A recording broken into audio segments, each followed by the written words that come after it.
உன்ன மாதிரி திடீர் தலைவனுங்க இனிமே வரவே கூடாது. நீ ஓடி போறது அவங்களுக்கு உதாரணமா இருக்கணும். நமக்கு பின்வாங்குற பழக்கம்லாம் இல்லைங்க, நீங்க கிளம்பலாம். அப்போ இங்கே இருந்து நான் பதவி ஏத்ததும் ஒவ்வொருத்தன சாவறதப்பா.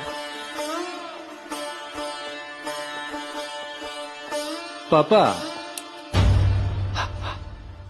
இன்னும் நீங்க ஜெயிக்கவே இல்ல, அதுக்குள்ள பழி வாங்குற கனவெல்லாம் காண ஆரம்பிச்சிட்டீங்க. உங்க அப்பா மாசிலாம் பண்ணிருக்காருல, எலெக்ஷன்ல ஜெயிச்சு பதவி பிரமாணம் செய்யறப்போ எம் மாசிலாமணி என்னும் நான் சொல்லும் போதே ஆப்பு வச்சவங்க நாங்க.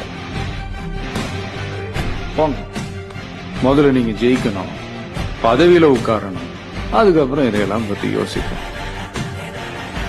இன்னும் ஒரு நாள்ல என்னென்னலாம் மாறப்போகுதுன்னு ஓரமா நின்று வேடிக்கை மட்டும் பாருங்க. ஐ அம் a corporate criminal.